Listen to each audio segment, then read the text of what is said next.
Hi everyone and welcome back to my channel. I'm Julie and today I have a special project to share with you. Now this has taken me back a ways because this is how I used to scrapbook 20 some odd years ago, and let me show you. So basically what I'm going to recreate in the next couple of months is my baby album, and it started off in this really pretty album as you can see here. And you're probably wondering, well, where did all the pictures go? Well, there's some in here. And, yes, this was one of my first album. And I went on a tangent where I cut a lot of my photos into ovals, circles, and things like that. And I really actually regret that. So these types of albums are very precious because most of the photos are unique photos and you don't have a whole lot. So this is how I started this album 20 years ago or something like that. And then I moved to this format. So this is a 9x9 album that Close to My Heart used to carry. And this album has taken me forever to put together because some albums are just harder to put together. Either you don't have the time or the sentimental feeling that you get when you're trying to put it together, or you just don't have a lot of photos or a lot of information. So I started back, I don't know, this dates back maybe 15 years, and I pulled them out of my 8.5x11 and I brought them into this format. And I was experimenting with Cricut Design Space at the time, and yes, again, there are those awful circles. And I would never ever recommend cutting your original photos, and this was recommended to me and I still regret it. But you know what? I'm going to fix it. I'm going to get over it and I'm going to fix it. But this is where this album stopped. And I haven't been able to complete this album for whatever reason. Now, I did come across these albums. These are 8.5x11, believe it or not. And these ones here are actually really scary because they've all yellowed and I have to find a way to detach these photos. They're kind of coming off. So I actually have extras of those photos that I cut into circles, so I'm a little happy about that. But you can see that this is one of those albums that has taken quite some time to get going. So of course, when the creative design girls said, you know, let's do an 8.5x11 sketchbook, I thought, okay, it's time. Let's bring back these photos and let's finish this album. So I will be working on my album, and like I said to you, I don't have a lot of information. So this is an original photo. It's got my mom's handwriting here at the back, and I don't want to cut it. I don't want to mess with it. So I did scan it, and then I actually cropped it too. So that's little me, little Julie. I think I was about 11 months. Well, that's what Mom says back here, 11 months. But that's all I have. I don't have a lot of information. So I'm going to work on my cover page. Okay, so I'm going to clear off my desk right here, and I am going to work on page number 1, again, with the Cosette paper. I did bring in some of the mix-in paper collection right here, and I kind of went through all of the PML cards, and I pulled out all the ones that had the pink tones and the blues with the wood grain. I think that that looks really, really nice. And while I was doing that process, I came across these ones here, and I think this is going to make a really neat interactive title page. We are starting here with an 8.5x11 page protector, so this is the size. And then I'm going to make a flip flap fit this size. Now we don't have flip flaps for this size, but I'm going to make this one work. So I'm going to add a flip flap on my front page right here. And this is where I'm going to add this great title here and this cluster of PML cards. That's all that it's going to be. And then on the inside, I'm going to document the story, or kind of introduce little Julie. So again, I didn't have a lot of information, so I basically started by, let me introduce myself, the day I was born, the time, yes, I had red hair, blue eyes, how much I weighed, and all of that good stuff, name of my parents, my siblings, my zodiac sign. The song that was popular back in 1967 was Happy Together by the Turtles. Some of you might know this song. Anyways, so I just wanted to show you that even if you don't have a lot of information, or even if you don't have a lot of photos, you can still put together a really pretty album with this format. So this is take 3 of my baby album, and hopefully I will complete it this time around. Let me clear off my desk right here, and we are going to start with sketch number 1. Now I am only doing one page today. I've gone ahead and I've cut everything out, and this is the page that I'm doing today. So this can be found in the sketchbook on page number 10, and it is the left-hand side sketch. Now you're probably wondering, well, what are these 2 pages about? Well, this is going to be a flip-flap, and I think that it's going to look pretty awesome. It's going to be a really nice start to this album. I've also brought in the Cosette SVG collection, and here you can see that I've got all of these pretty clusters.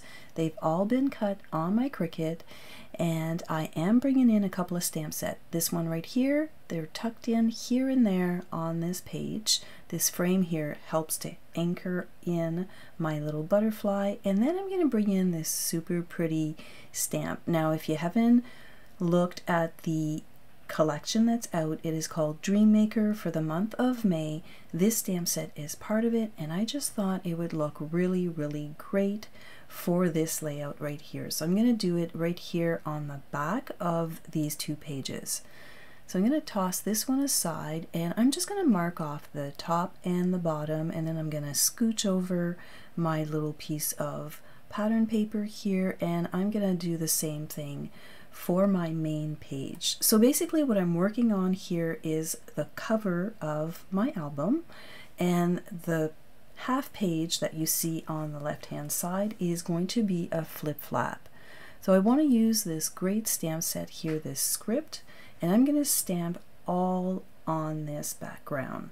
Now I could have gone full strength or second generation, but I thought that I would just sponge the ink directly onto the stamp, and I'll show you a little bit later on the differences between the 3 applications. So I'm going to start right here at the bottom, and I've kind of brought my 2 pages together because I want it to be continuous. So I'm going to stamp here, and you can see that it's really, really soft. Because I'm using espresso ink, I didn't want to overpower the background with this stamp set, and this way here it really does not. So we're going to add this one here, and this is more of a script. I'm going to do the same thing. So let me show you what I mean right here. Now if I stamp directly, so first generation, this is what you get, second generation, but if you add ink to your stamp directly, you get a different kind of look. I'm not sure if the camera really picked up on that, but I really like the softness of it because, again, it is a dark color. I love that I was able to customize the background here with just 2 simple stamps and a really simple stamping technique, and it looks really, really good. So I'm going to continue on with the espresso ink, and I'm going to edge distress the base page here and all of the cut pieces. And I think that it really does finish off those base pages. So we're going to add this one piece right here on the right hand side. And as you can see, this sketch is not that complicated, but it really did take away some of the guessing games that we all go through when we are trying to put a layout together, or in this case, an album together. So let's take a look at the completed page right here. I really, really like the background. I love that I was able to use the SVG collection that goes with this paper. And even though I just have one photo, I think that I was able to really highlight it. And it was kind of important to me because this is the cover page. Now for my journaling, I cut it the same size as my photo, and I didn't have a whole lot of journaling. So by, again, further embellishing this page, I was able to add a very short story and just really give this book a really nice opening. So I'm going to add here this scallop. This was cut from a die that's in my collection, and I did use rose gold glitter paper, and I just think that this is also a really nice accent for this album. So I'm going to stamp a couple more underneath right here just to kind of ground my embellishments. I do find that when you stamp on your background and you add your little clusters of embellishment, it really does help to ground everything. So let's put this aside, and we're going to work on the cover if you want, or the front of the flip flap. Again, everything has been edge distressed, and I'm just going to put this little cluster here just to show you how I put them together. I always start with the, I guess they're bluebells, or I'm not quite sure what kind of flowers these are, but I start with those first. And then I do add just like a couple of little foam squares underneath like the top leaves, and then I glue the bottom down just to give it a little bit of dimension.